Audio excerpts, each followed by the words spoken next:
expecting low quality, low environment, low res Corey today. Wednesdays are usually like that, right? Just when you think I'm going to zig, I zag. Just when you think you have the answer, Roddy Piper, I change the question. Good afternoon, everybody. Good afternoon, Chris. Of course, this is the Southside Beat, streaming live 3 to 3:30 Eastern, Monday through Friday on DK Pittsburgh Sports on YouTube. He's Chris Halicke. I'm Corey Crisan, live from downtown, 224 Fifth Ave, downtown at the shop, DK Pittsburgh Sports. I am in the DK seat, as you will see in about an hour for the Ramon Foster Show. What's up, Chris? What's up, man? We usually have to deal with low quality Corey on days like this, but now we're dealing with not just high quality, but HD quality Corey, 1080p Corey. It's good, man. It's good. Bye weeks are fun because you get a little bit. First off, the coordinators are different days. That's not normal. Like during, usually they're not just going same day, but same time during the season. But then bye weeks, we get different days. So yesterday we talked a bit about what Tara Lawson said. We, hit on why Joey Porter Jr. should be starting, and Tara Lawson said, nope, not yet. It's not his time yet. And Matt Canada coming in, giving us something to talk about on Hump Day. He always does, doesn't he? It seems like usually Thursday. Today it was Wednesday. The team is taken off. A bye week is a bye week. The players are gone. Well, B-Phil is setting us up. Let's get it out of the way. Okay? Basketball reference, man. He's giving you the alley-oop, Corey. Let's get it over with, okay? Yes, the fans at PPG Paints Arena at the hockey game chanted for the football offensive coordinator to be fired. Not the country. I don't think there's many Canadians on the Penguins. I think it's only about 3. DK would have a better idea of that information than me, but there's the captain is definitely Canadian. Yes, but there's more on the Chicago side, certainly. So I'm imagining that those Canadian hockey players were very confused as to why the hockey fans were chanting "Fire Canada" at the hockey game. Look, you could be on whatever side of the fence you want to be on. I appreciate fan passion. I understand this city and its thirst for winning and its thirst for good football always, no matter the circumstance. But I mean, come on, that's just a little over the top for me. Yeah, that's saying no wonder the Pens are going to be bad. You only have 3 Canadians. You can bring that up to DK in about an hour. I'll let DK and Taylor handle the Penguins analysis. But yeah, listen, fans are gonna be fans, and it honestly does not surprise me. And this is, DK's hit on this, a couple times in the Ramon Foster Show, and even in his columns. Like, Pittsburgh is just, it's built different. They and the Steelers are as important to a city, I think, as any other team in the NFL, like maybe even any other team in sports. That's kind of pushing it because it depends. Because every city really does have a unique tie to certain teams. But when it comes to Pittsburgh, the Steelers are one. I mean, it's just that way. There's a lot of history there, and not just the history of winning Super Bowls. It's just history that goes beyond my lifetime. But knowing how important the Steelers are, and knowing just this rut that this franchise has been in for more than a decade now, anger is coming out, frustration is coming out, and rightfully so. And it's allowed to. Yeah. But man, I can imagine the confusion from the players that just don't know, and the staff and the Penguins staff that just don't know. Mike Sullivan might be a little bit different, of course, but it's got to be tough to hear that in your building, and you're like, what is going on? It's our home opener. We're winning against Chicago, Bedard, Crosby, all of this stuff. Look, here's Eric Carlson. Eric Carlson got a phenomenal reception. Yeah. Oh, man, that's got to be tough. The real Matt Canada, who has not been fired and remains the Steelers offensive coordinator, did chat today on the South Side, as is the customary every week. It was on Wednesday instead of Thursday, though. And Chris, the thing that I guess overall you can draw from what he actually said was that it's an affirmation to what Kenny Pickett said yesterday, is that everything's on the table to discuss. Everything's on the table to try to correct. However, Chris, I'm wondering out loud, and I would love the input of the Asylum, of course, live on YouTube as we do this.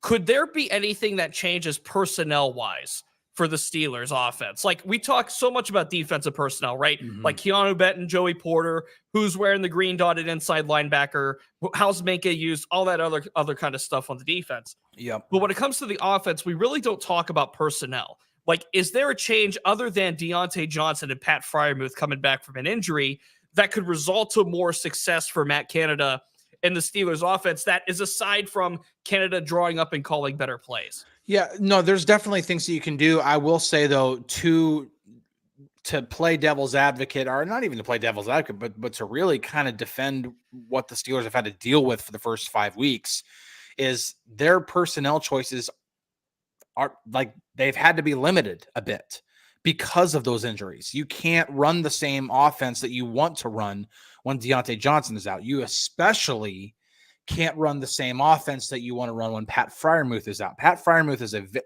now, granted, he wasn't being utilized nearly enough whenever he was healthy before he got hurt. But Pat Freiermuth to Darnell Washington is a serious drop-off in terms of understanding how to run routes in the NFL.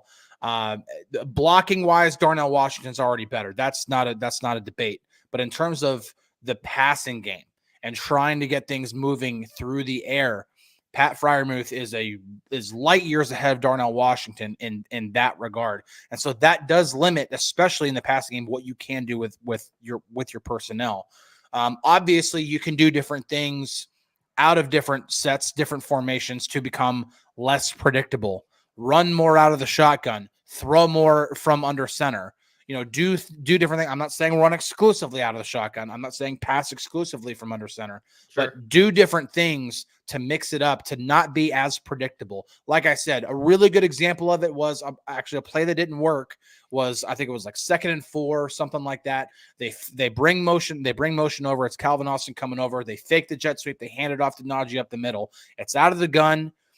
You're bringing motion. You're trying to manipulate the defense to bite on something. You're doing something pre-snap to try to get the defense to make a last second decision to be like, oh, well, maybe they are going to run the jet sweep. And no, it's actually handoff up the middle. And just sometimes that one little freeze for a linebacker on the second level is enough to create a crease up the middle where Najee can get enough for a first down.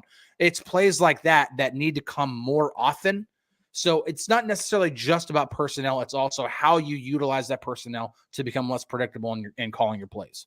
And that's another thing that Canada alluded to today was it's not just personnel. It's also looking at what's working, what's not working, and how can they tweak it. And how can they tweak it so players are put into positions where they can utilize their strengths, right? You don't want Darnell Washington to go out for a go route. You don't want George Pickens to have to play tight end or inline or anything like that. Yep. Like there's certain limitations to what each player can and can't do. Yep. Like Darnell Washington, for example, okay? There's a lot of discourse about is he running routes appropriately? Why isn't he getting targeted? What is he doing in the passing game? And they're happy with what Darnell's been able to do in the passing game. Yeah. It's just he hasn't been able to get the ball because he's read number 3, read number 4 for Kenny Pickett in a land where Kenny's only getting to read number 1 or read number 2. So that opportunity, that look, Darnell's not going to be the primary receiver to on those plays. Hodge mentions Connor Hayward using the passing game more. Yeah. I think there's some truth to that as well. And not just Connor Hayward being the prototypical fullback, the jet sweep fullback or anything like that.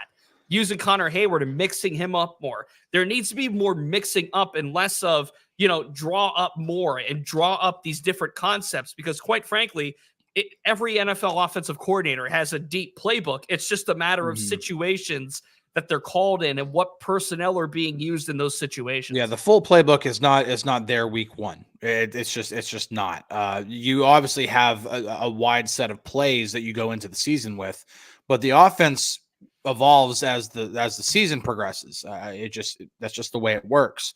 One thing that I also did like to see from the Ravens game is that they did have packages where both Jaylen Warren and Najee Harris were on the field at the same time.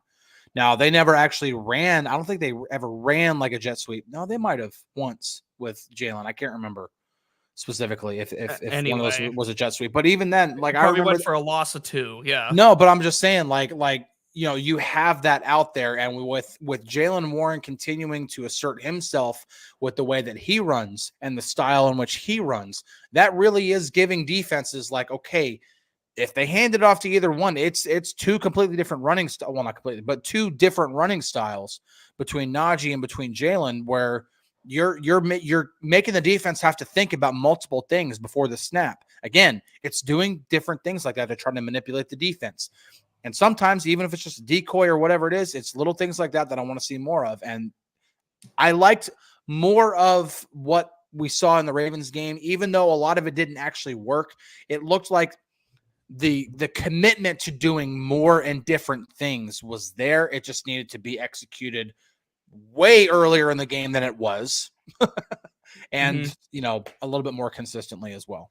The chat has finally picked up that I am in the office downtown. I am here at HQ, DK Pittsburgh Sports. And if you look over my left shoulder, there's Dolly. She's working though. There it is. She's waving. Wait, let me get out of the way. Let me get out of the way here. There's Dolly. She says hello. She's giving waves. She's giving thumbs up. She has headphones in. She's chiming in. She is currently restocking because the store was overflowed on Sunday with Steelers fans, yesterday with Penguins fans. So the overflow is being restocked. Yes, Swan, I'm keeping the chair warm for at least 30 minutes for DK. He has not popped in quite yet. So I'm assuming we will see him closer to the end of the show, if not right after the show wraps up. Let's talk about the running back usage too, Chris, because we talked so much about Najee and Jaylen and who does what and how does it work. But I think that along with Canada, not redesigning, I think that's a poor word for it, but reworking how his offense is going to work. Like, there has to come production from the run game, regardless of who touches the ball. The rushing offense is 30th in the NFL.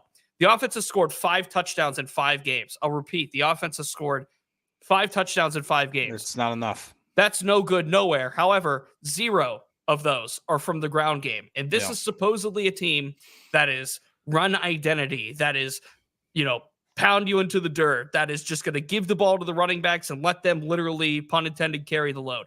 Yeah. We haven't seen much of that at all as far as production is concerned from Najee and Jaylen. Now, part of that is because the offensive line play hasn't been good. And another part of that is because the Steelers have been down so much and have had to throw the ball so much.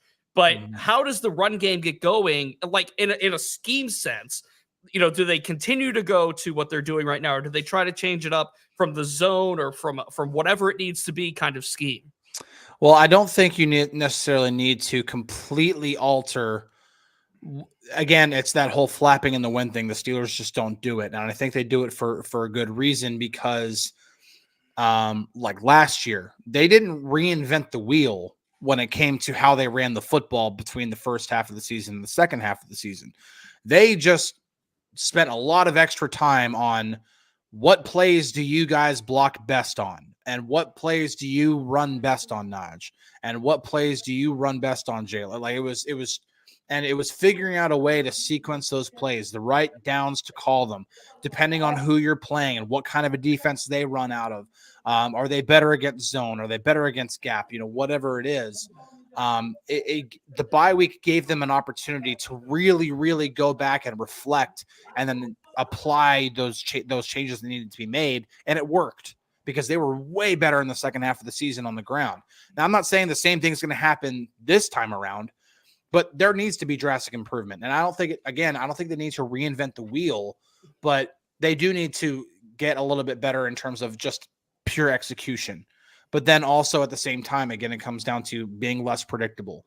If it's 1st and 10, don't just show the defense, hey, we're going to run the ball. Just be ready for it. We're going to run the ball. If you're going to run on 1st down, okay, that's not completely uncommon, but find different ways to try to manipulate the defense so that you can try to execute a little bit better. And this is part of it too, with the predictability that we talked about with formation and with personnel. If Kenny's under center, they're running it. If he's in shotgun, they're throwing it. If Darnell Washington's on the field, they're running it. If Pat Freiermuth's on the field, they're throwing it. And by the way, getting Deontay back, getting Pat Freiermuth back, and getting Anthony McFarland back is another one. Now, Anthony McFarland's not going to be, he's not going to become Nick Chubb, but having him as another wrinkle to what the Steelers could do on offense. Oh, and that's a completely different style runner. Yeah, is going to help them. And, I'm seeing, that Matt Canada needs to diversify the playbook. Broderick Jones needs to play. I think that's going to happen. I think this last game told us that Broderick Jones should be playing. And, Matt Canada liked what he saw. Pat Meyer liked what he saw from Broderick Jones. We spoke to Pat Meyer a little bit as well. And I think that as long as Matt Canada is willing to take some of those ideas and apply them in a productive sense, meaning, he's going to go away from the norm. He's going to go away from what might be predictable and what some of these teams are sniffing out. If you remember the bye week last year, the Steelers were 2-6. They were on a road to nowhere. This actually this right now kind of feels worse, even though they're 3-2 going into this bye, and they were able to find ways to get it going. They finished 7-2. And part of that does come with offensive line has to play better. Kenny Pickett has to play better. The running backs have to do a little bit better. Najee, I think, is a little bit of an exception because he's getting hit early and he's getting out of them in some ways. Yeah. The receivers room needs Deontay Johnson back. Like there's reasons for optimism with this offense, but I do think the ceiling is only capped by the coordinator. I think the coordinator just puts a cap on what this capability actually could be. Yeah, and listen, I really am not trying to, and I hit on this yesterday, and I really want to reiterate it. I don't think that this is like he's the savior of the offense or anything like that. But Deontay coming back is going to be a huge boost in a lot of ways. Remember, in that first game against the 49ers, how many throws did Pickett miss where Deontay was not just open, but wide open? I mean, the one on the third down on the deep post, if he hits Deontay in stride on that, that's a huge gain, possibly even a touchdown. He definitely had the slam dunk touchdown, which he threw behind him. Deontay gets open, and Deontay's just his presence there will make defense. And Matt Canada pointed this out, rightfully so, during his press conference, pointed out that teams can't double George the way that George Pickens, the way that they are doubling him now. The Raiders straight up multiple times doubled George Pickens in cover one. Now, basic football 101 here. Cover one means you have one safety high covering the entire third level of the defense by himself, the entire width of the field by himself. So that's a lot of ground to cover, and they were shading that one safety over to Pickens' side very, very heavily, which means the receivers on the other side of the field, there's no safety help over the top. You can't do that when Deontay Johnson's on the field. You just can't. That safety then has to play in the middle of the field. That gives George better opportunities to win one-on-one coverage. That gives Deontay more opportunities to win one-on-one coverage because he just is good at beating one-on-one. Deontay's presence will have an impact in the passing game. It's just, again, can he execute the throws, and how does Matt Canada draw those up so that they don't become predictable? The schedule after the bye does lighten up. And that's not to say the Steelers played the 49ers 5 weeks in a row to start the season. The Raiders and Texans were two very winnable games. They won one of them and then, crap the bed in the other one. I think right now we're learning that the Texans are better than advertised, though. But then they just lost to Atlanta. Right. I'm not saying Atlanta's like a pushover or anything like that, but I chose the Texans to win that game. Like I think the Texans are a better football team than Atlanta is. I understand Bijan Robinson is a beast, but I'm sorry, there's not enough from Atlanta that I see where they're a formidable opponent. Houston should have won that game. So the Steelers after the bye, they're at LA. They're home against Jacksonville. They're home against the Titans. That, I believe, is a Thursday nighter. They're home against the Packers. Three home games in a row. 3 home games in a row right after the bye, and then a road trip to Cleveland to take on the Browns. So they don't have to go far for their first road trip out of the bye, and for the second road trip out of the bye at Cincinnati. Yep. Their longest road trip to close the season is Seattle, and that is December 21st. Yeah. So travel's not going to become much of an issue, and not that it usually is, but it helps that there's going to be some familiar opponents. Of course, you start off 2-0 in the AFC North. There's 2 games against the Bengals remaining, and they're not going to have to go very far. And like you said, those 3 home games coming up right after the Rams game, that's going to bode favorable for them. Now, that's going to obviously open up more road games towards the end of the year. But as of right now, there's good opportunity for the Steelers here. You know, the Rams right now, they're a team, and we're going to talk more about, obviously, LA, you know, next week as we get closer to game time. LA is kind of an up and down team right now. They're just getting Cooper Kupp back. They're finding out that Kyron Williams is a good running back. Finally, they should have done that last year. Jacksonville's kind of up and down. The Titans are whatever. The Packers, Jordan Love, I'm good on that. And then at Cleveland, I mean, they don't even know who their starting quarterback is right now. So, yeah, like, they're facing a schedule that should be lighter and more favorable. And I think there's good opportunity here against these defenses, maybe with the exception of the Rams. Like, I think in this next stretch, the Rams defense is the hardest one they're going to face. Yeah.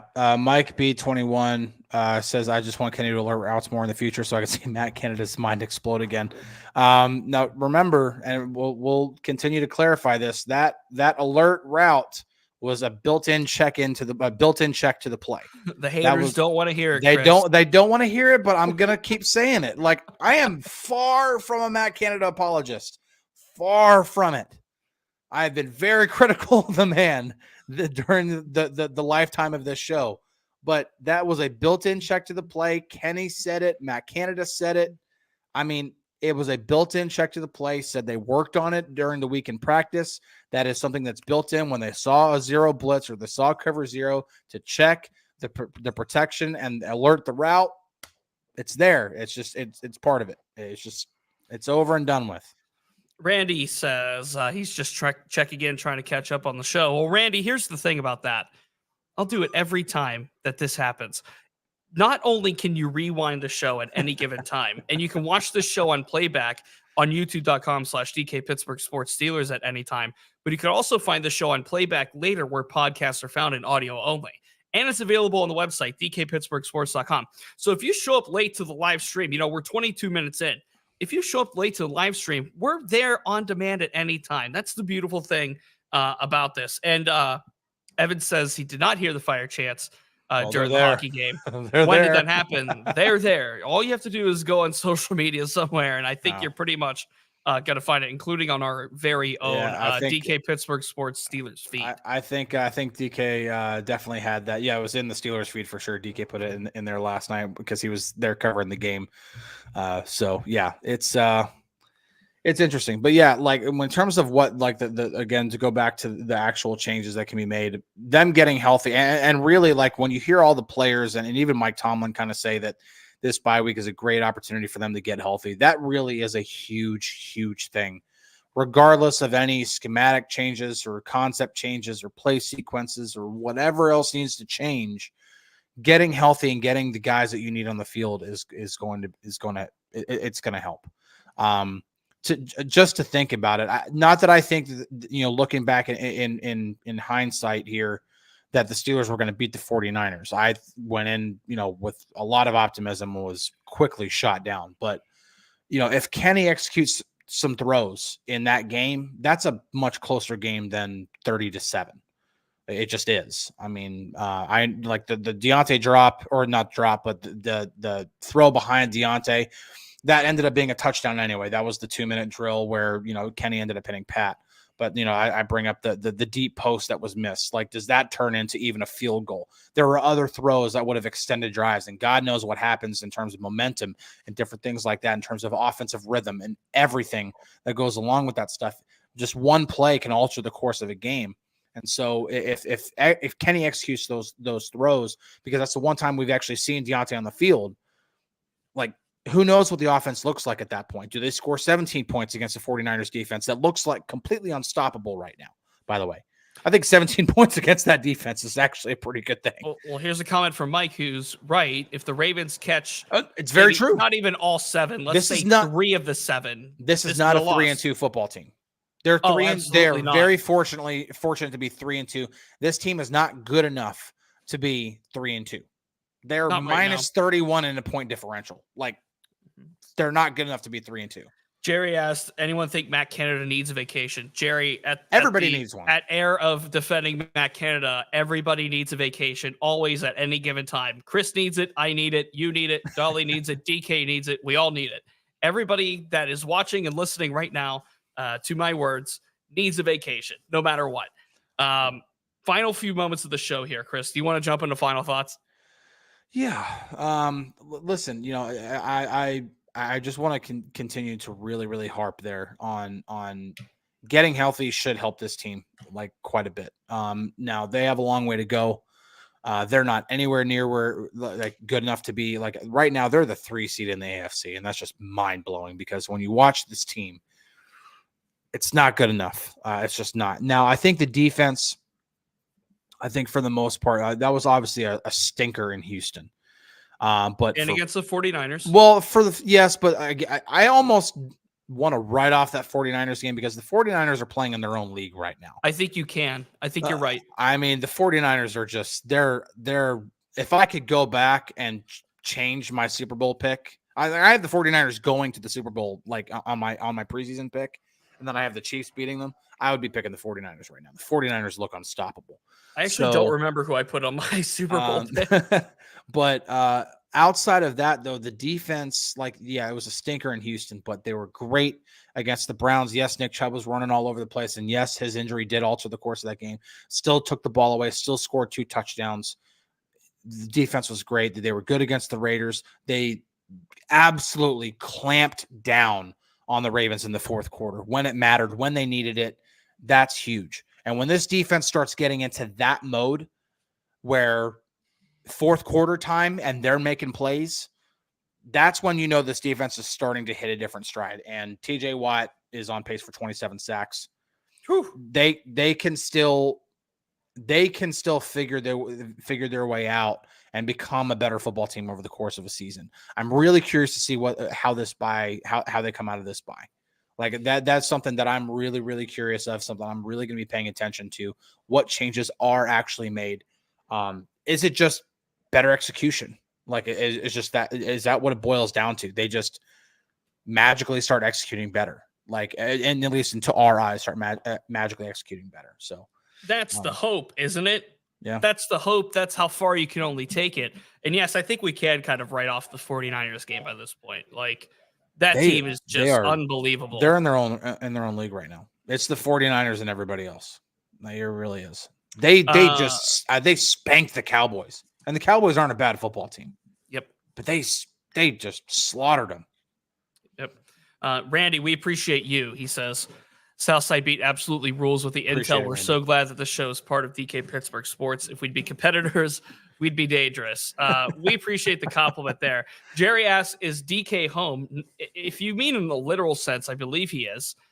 He is not in this home and not in this building as of right now. You'll see him pop, over that shoulder is where the door is. So if he pops in anytime soon before we log off, he'll be coming in over here. So yeah. This is where you'll want to keep the eye on is that tunnel right over there. And maybe he'll pop into the frame as well. You never know. I guess I'll give a final thought for today too. Here's one for your final thought too. You can echo what I said yesterday. So you have your first coffee of the day if you're having your first coffee at 3 p.m., something else. Now 3 Eastern, of course. 3 Eastern, of course. Good for you, man. I had my first coffee at like 8. I was up and at it today. Even though Matt Canada didn't talk till noon. How appropriately timed was it today that Matt Canada meets with the media at noon and then Pitt schedules their availability to start at 11:30, where the new starting quarterback was scheduled to talk. And so I'm thinking, okay, there's no way I'm catching this quarterback. So I go over to Pitt anyway, don't get the new quarterback, leave, go get Matt Canada and the Steelers offensive assistants. And then I go back into the, Chris, the media room the workroom. And we got 8 a.m. for you, Pete. Okay, so that's valid. That's valid. And we like a morning show. We love doing morning shows too. But then I find out that the Pitt quarterback had not talked yet, so I missed it. Oops. We live and we learn and we move on. So, but today, if those for those that are interested, at 6 p.m. Eastern, it will be H2P podcast time with myself and Gary Morgan. Of course, talking about Christian Veilleux. He cleared the air. It's Veilleux, not Veilleux, and that was a big one to get it. What was the pronunciation of the quarterback for the 30th time? I think we've tried to clarify that. But Christian Veilleux talked. We'll be talking about the move to that away from Phil Jakovic. And don't forget, as Turk says, we're available on replay. Where podcasts are found: Apple, Google Play, Spotify. and of course, right here on DK Pittsburgh Sports on YouTube. Hey, listen, Damon, and this is in reference to emojis. This is in reference to merch. This is in reference to anything. The best way that we can get this kind of stuff is to hit the like button, hit that subscribe button, share it, tell everybody about the Southside Beat, because the more this show grows, the better. Again, it's a supply and demand thing. More and more people watch the show. We're gonna do more and more to get you guys stuff for sure. The show is how old now? We're on episode 32 right now. This is still a very, very young show, so we're in the process of building it up.